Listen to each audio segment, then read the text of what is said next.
What's up guys, Stripes here, welcome back to the channel and thank you for stopping by to check out a brand new video.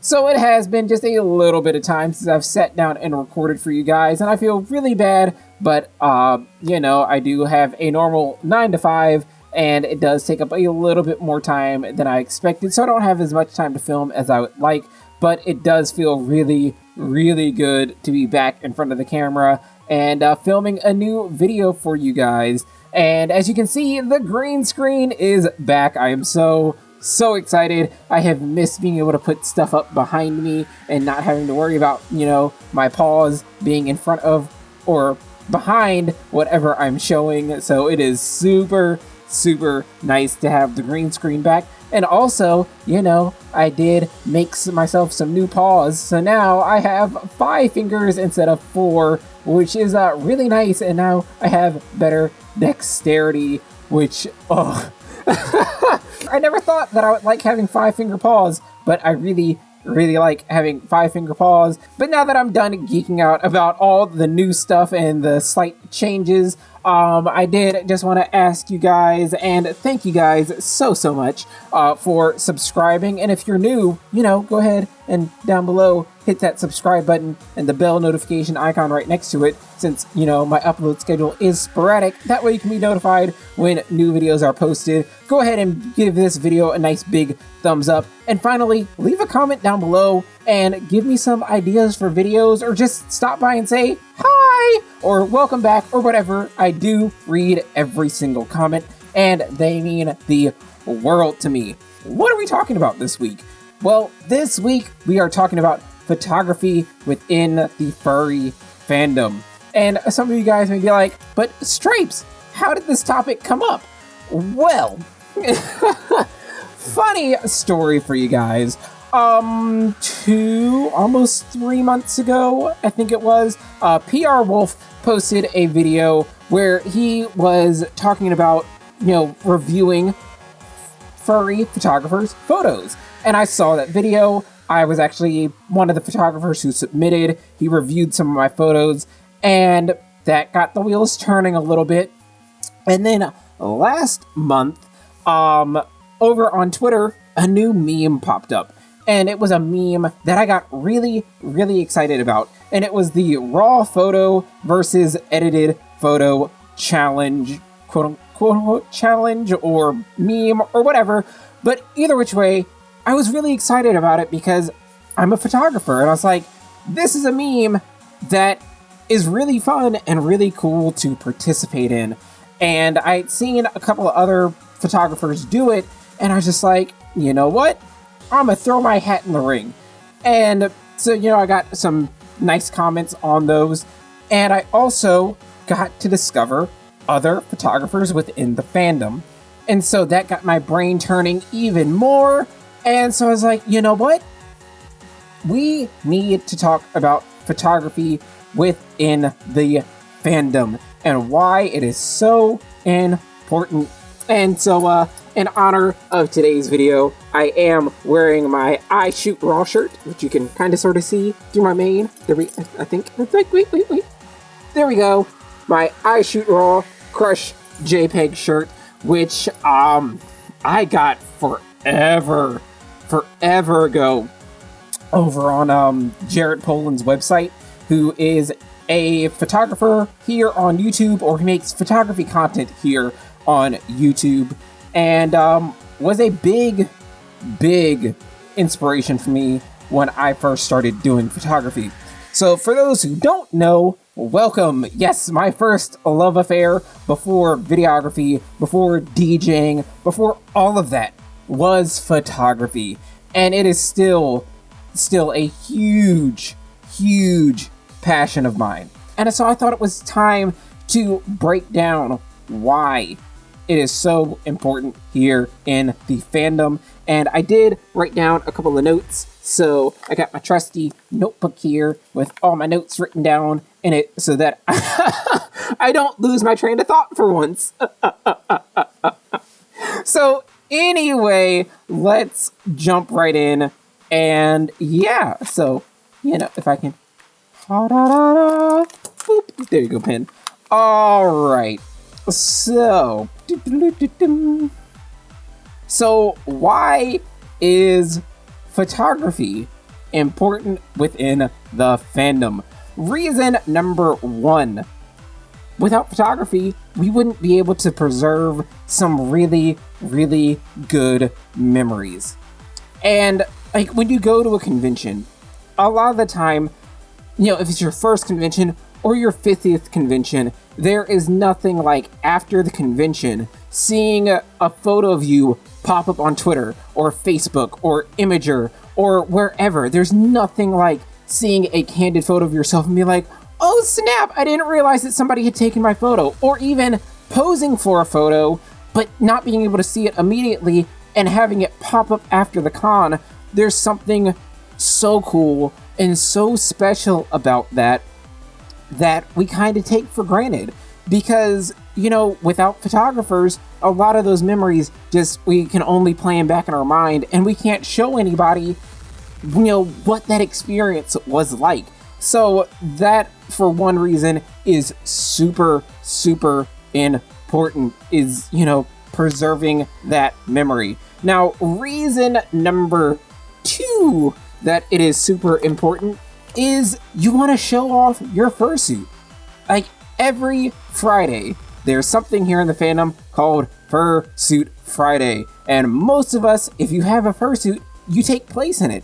Or take part in it. And if you do take part in it, you need somebody to photograph the beautiful creation that you're wearing. Now, yes, I know that most of us will take a cell phone photo or get a family member or friend to take a cell phone photo of us. But we're going to come back to cell phones in just a second. But even though those are really, really good, I have seen some that show up on Fursuit Friday that were taken by a professional that just absolutely blow my mind. And that is a good segue into the fact that photography is an art. And I think it is an underappreciated art here in the fandom. Because a lot of time when we think commissions and we think art, we think traditional art. And don't get me wrong, there is nothing wrong with traditional art. Like, I have traditional art of stripes, and I absolutely love all the traditional art that I have. But there are other types of art here in the fandom, and the one that, is near and dear to my heart is obviously photography. Because think about it, you are already you when you get into fursuit. But imagine being able to be you and have it as a picture.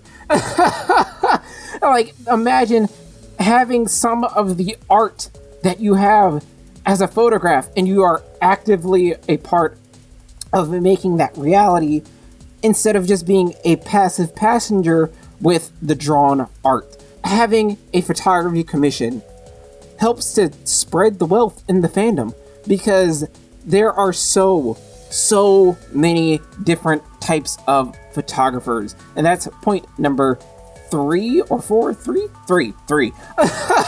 I forget what point I'm on, but that's point number, we're gonna go with 3.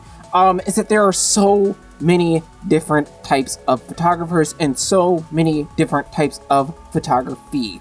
And then we're gonna come back around to, like I mentioned earlier, the cell phones. Like, yes, cell phone cameras have gotten really, really good, but they can't do everything that a professional camera can do. Like, they cannot do everything that a DSLR can do, or I guess in today's day and age, mirrorless cameras can do.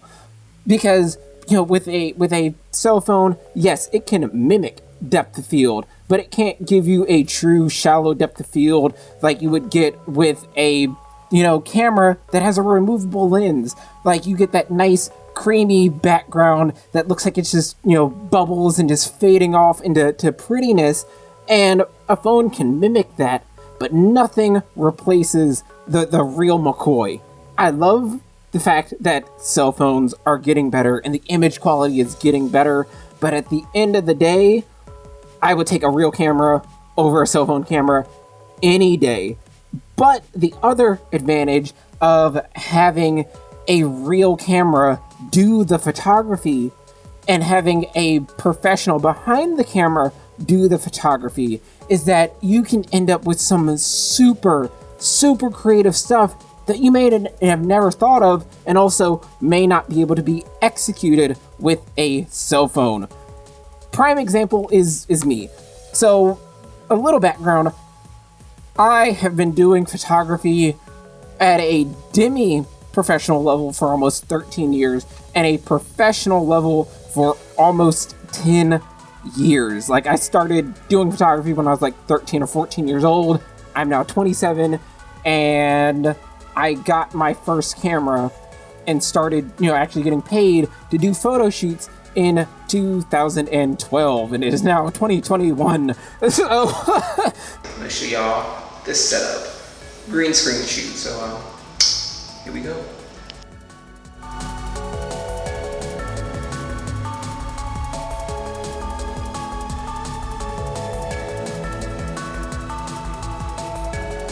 For almost 10 years, I've been, fortunate enough to book clients. Not as often as I would like.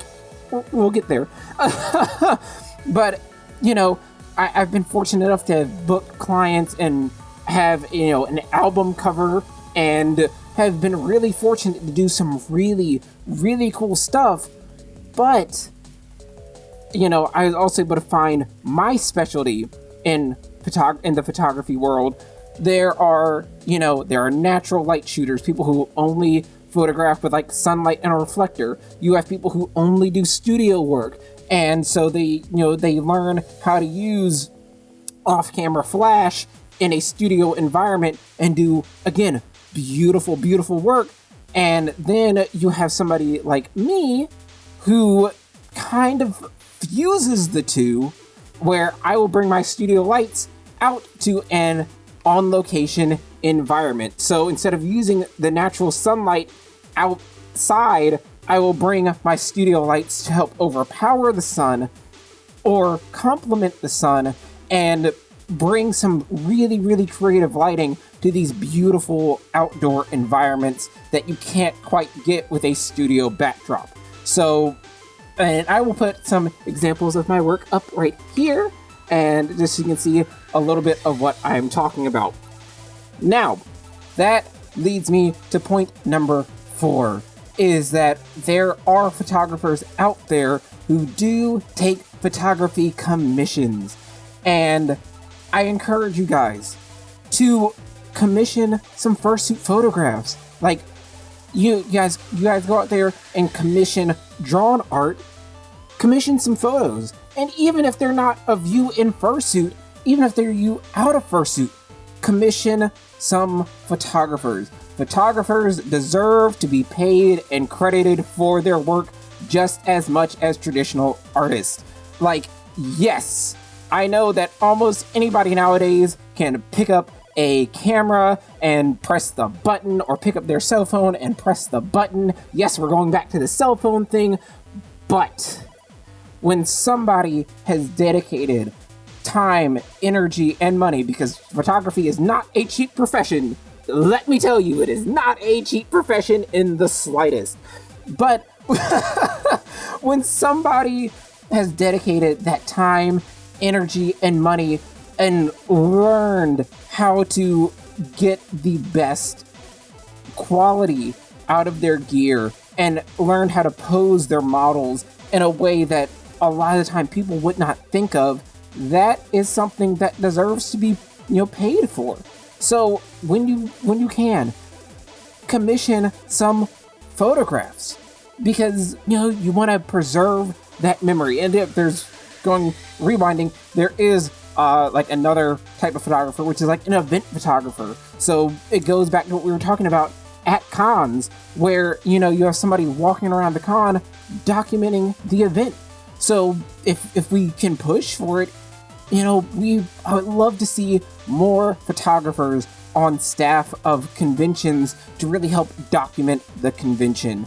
So yes, but going back to the whole financial thing, when you commission a photographer or an artist in general, tag them, like build them up, boost them, but also, don't argue about the price, whether it is for drawn art or photography.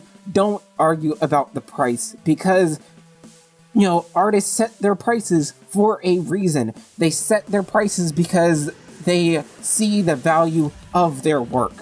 So that goes for all types of art, but especially in the photography realm, because you hear it, oh my gosh, the amount of times I've heard, I would, but, A, B, C, D, like, I know so-and-so who has a camera and they can do it for free. Well, cool, go with that person. But do they have the knowledge and experience that I have? Like, even though I didn't graduate with my degree in photography, I did go to college for a photography degree, but I've also, like I said, dedicated 13 years of my life honing this craft, honing this skill, learning what I can about photography to provide you guys with an amazing product, and, it'd be cool to get paid for it. But yeah, and that's another thing. That's point number 5. It gives you an excuse to get into fursuit, because a lot of people will only fursuit at like a convention, or if they go to a fur meet, or sometimes you'll take your fursuit over to a friend's house and y'all will all suit up. But most people don't suit as frequently as they could.